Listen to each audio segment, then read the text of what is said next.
En el Evangelio oímos, en aquel tiempo llamó Jesús a los 12 y los fue enviando de dos en dos.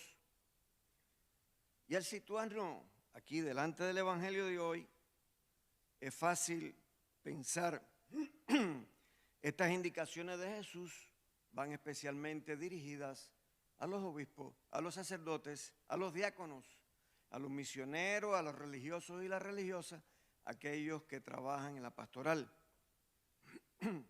Pero la llamada es para todos.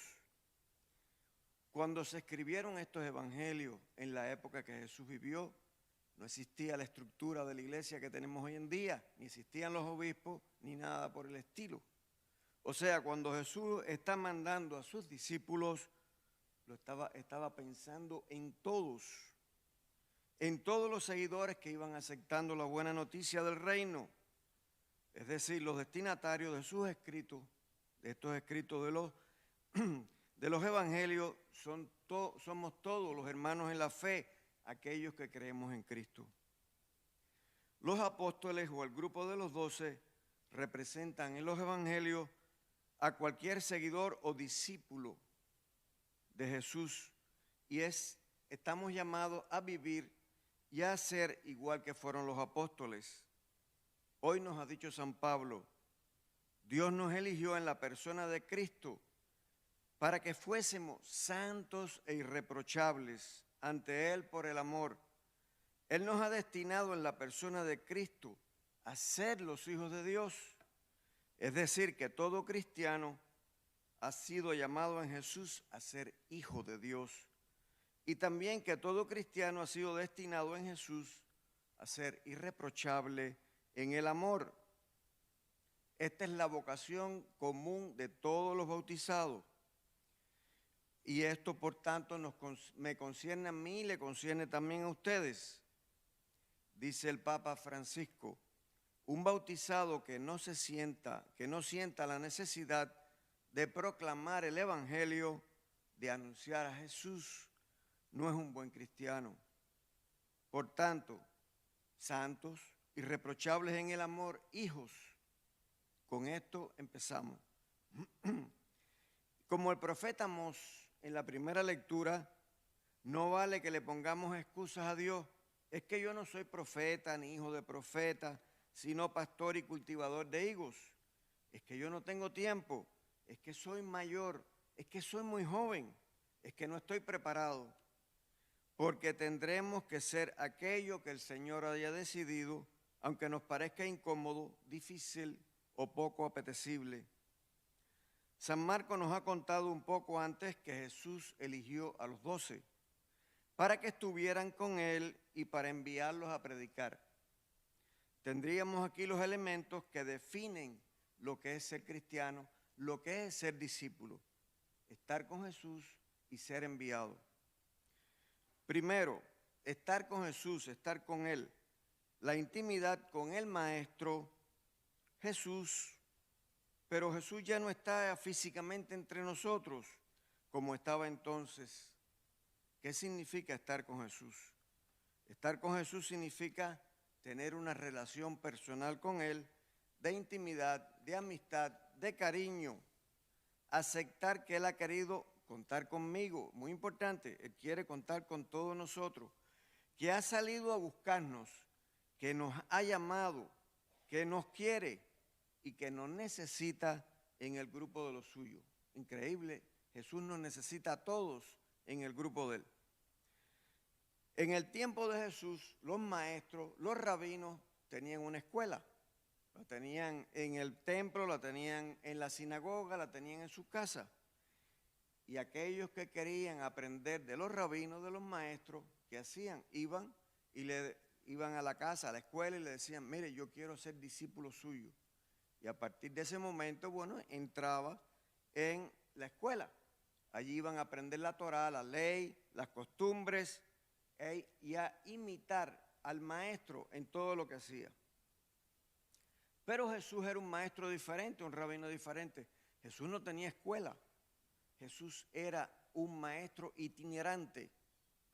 Iba constantemente de un lugar para otro.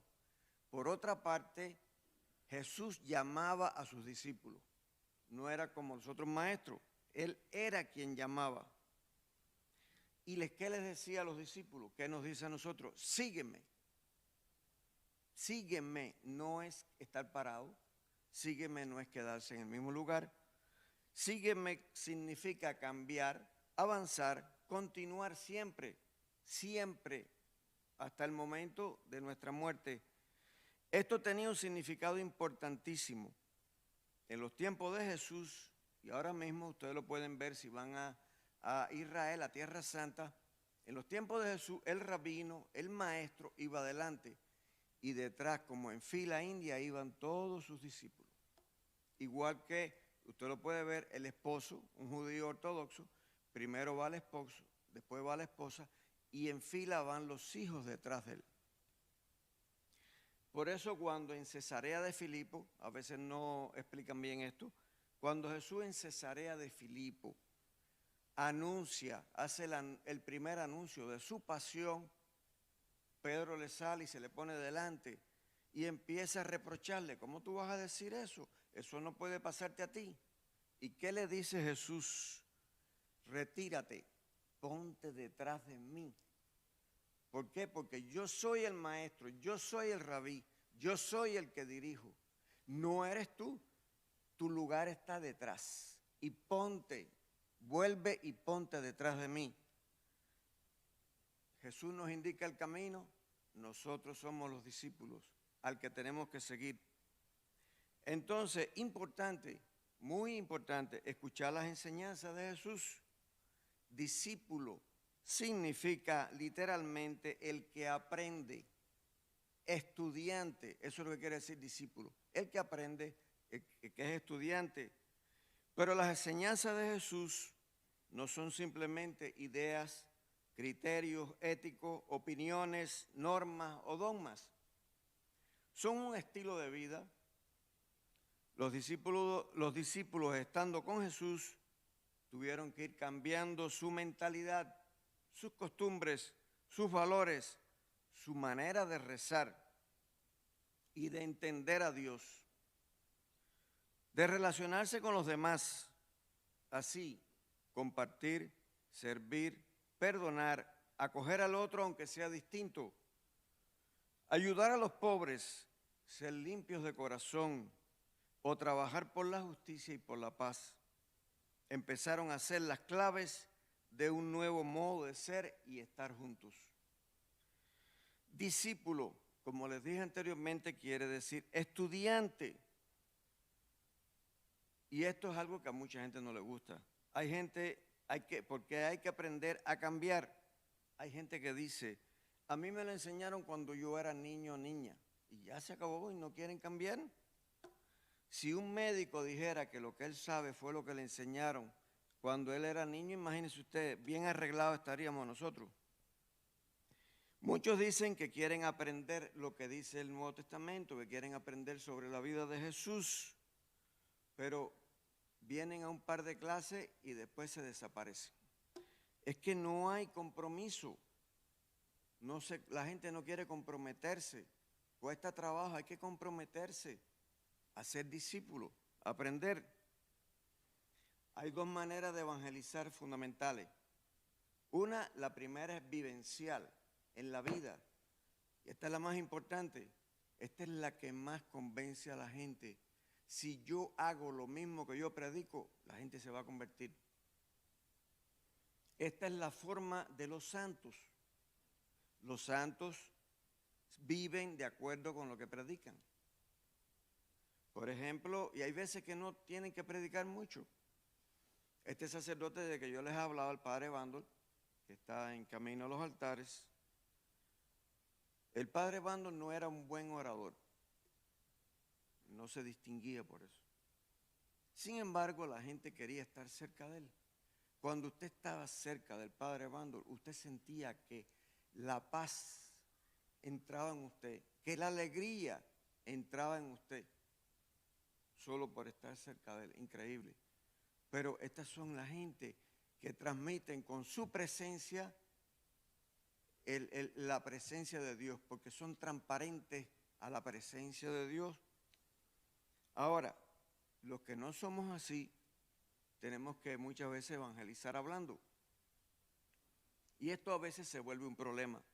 Por ejemplo, a mí alguna persona me ha dicho, es que tengo una cuñada que es cristiana y me dijo algo y no supe qué contestarle.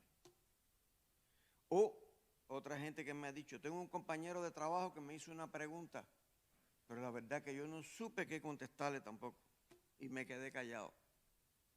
No podemos ni hablar de nuestra fe, no podemos evangelizar porque muchas veces nos hemos quedado al nivel de primera comunión. Por otro lado, estas son la gente que no puede hablar de la fe. Ahora, hay otra gente que ahí sí van a hablar de todas formas. Ellos tienen explicación para cualquier cosa. Y ahora, por ejemplo, en estos días que hemos tenido el accidente del edificio, el Sur 5, hay gente que dicen, por ejemplo, eso estaba escrito, era su día, el destino. El destino me dijo que esta persona va a vivir 45 años, 3 meses, 2 días, 6 horas, 20 minutos y 15 segundos. Y entonces yo le pregunto a esa persona, ¿qué es lo que es el destino? Nunca saben qué es lo que es el destino. Ellos hablan del destino, pero nunca saben explicar qué es lo que es el destino. Porque tiene que ser algo que tenga tanto poder como Dios, porque decide cuándo alguien va a morir. Esto es un disparate. La revelación de Dios, lo que Dios nos reveló, es que es amor, misericordia, perdón, salvación.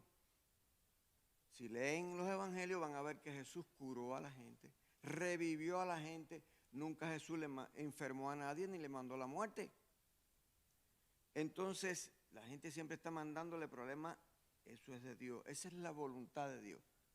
Yo digo, pero esta gente cuando se levantan despachan con Dios y Dios le dice lo que va a hacer durante el día. Le voy a mandar catarro a aquel, el dolor de la rodilla al otro, el otro se va a caer, va a tener un accidente. Entonces, tampoco Dios es una persona que dice, este va a durar 100 años y aquel niño va a durar 3 años.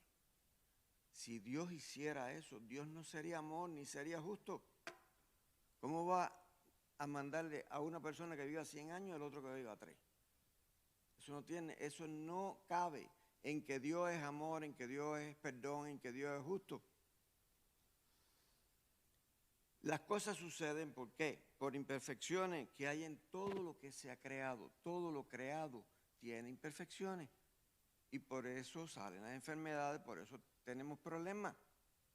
La genética. Hay gente que tiene un problema genético que viene de muchísimas generaciones detrás. Y van avanzando y cuando viene a ver se murió. Eso no es que Dios le mandó una enfermedad a la persona. Es injusto decir eso, que eso es de Dios. No expliquemos lo que no entendemos. Es mejor decir, aunque no es la respuesta más adecuada, pero es mejor decir, para mí eso que pasó es un misterio. Y no tratemos de explicarlo. Tratemos de aprender. Ahora, ¿qué es imprescindible para evangelizar? La oración. Orar al estilo de Jesús. Y era muy especial la oración de Jesús. Él encontraba a Dios a cada paso en todas las cosas, especialmente en la vida de los hombres y en la suya propia. Jesús no le pedía al Padre que le quitara los problemas de arriba, que cambiara su voluntad, sino hablaba con él en cómo tenía que hacer las cosas, en cómo debía enfrentar las dificultades del camino. Jesús se sentía hijo amado y enviado del Padre. Por lo tanto, estar con Jesús es inseparable también de estar con los compañeros de Jesús. Les dirá más adelante, vosotros sois mis amigos si os amáis. Es decir, que ser discípulo es un ser hermano de otra gente que está ahí. La fe cristiana nunca es una especie de asunto privado entre yo y Dios, ni entre yo y un grupo de selectos con los que me llevo bien. No hay fe cristiana en solitario, ni en grupos aislados. Tiene su proyecto de vida. A todos los que están con Él los va a enviar. No a unos sí, a otros no. No unos salen y otros se quedan con Él. Los envía de dos en dos para que conte esta dimensión comunitaria. No uno solo, dos. Y también para que se ayuden en las dificultades que se van a encontrar durante el camino. Vamos como testigos de lo que han aprendido, de lo que hemos aprendido y de cómo nosotros mismos hemos cambiado como consecuencia de la relación con Jesús. Tenemos que cambiar cuando nos relacionamos con Él. No podemos quedarnos iguales. Por eso es sígueme ahí, progresivamente. Esta será la tarea y la misión con toda la gente. La palabra apóstol quiere decir enviado, testigo. El Papa Francisco dijo, somos testigos del amor sanador y misericordioso de Jesús. Somos testigos de su actuar en la vida de nuestras comunidades. ¿Cuál es el mensaje que tenemos que dar los enviados? Es la conversión. El mensaje de Jesús es convertirse. Literalmente significa cambiar de mente para abrirse a Dios, para coger el mensaje del Evangelio, para empezar a ser otros, tal como los propios discípulos han experimentado. Pero no se trata solo de palabras y discursos, también las obras, la lucha contra las fuerzas que reducen la dignidad de los hombres, contra todo lo que esclaviza, contra lo que hace sufrir, contra lo que despersonaliza, manipula o destruye al hombre. Si la gente no les reciben, como dice el Evangelio, ni les escuchan, nos vamos a otro sitio. ¿Y qué significa esto? Esto significa que el éxito no está garantizado y que habrá amenazas y rechazos. Esto lo supo Jesús, que acababa de ser expulsado de la sinagoga de su pueblo y rechazado por los suyos. Se trata de hacernos más conscientes de que cada bautizado, cada uno de nosotros, tiene una tarea que hacer. Hoy nos dice el Señor, ve y profetiza a mi pueblo. O como diría Jesús, yo os envío a ser discípulos. Las palabras finales de cada Eucaristía, de cada misa, dicen, podéis ir en paz. Pero no es para que vayamos en paz a almorzar, aunque eso también puede cogerse. No es hasta el domingo que viene. Es que podemos ir con el cuerpo de Cristo, con la palabra, con la paz y la fuerza del Espíritu Santo que hemos recibido a evangelizar, a ser discípulos en nombre de Jesús. Esa es nuestra misión y es nuestra tarea, que cada uno pueda, en lo que cabe, con sus condiciones, ser discípulo de Jesús, ser estudiante y al mismo tiempo ayudar a otra gente a encontrarlo a Él. Que así sea.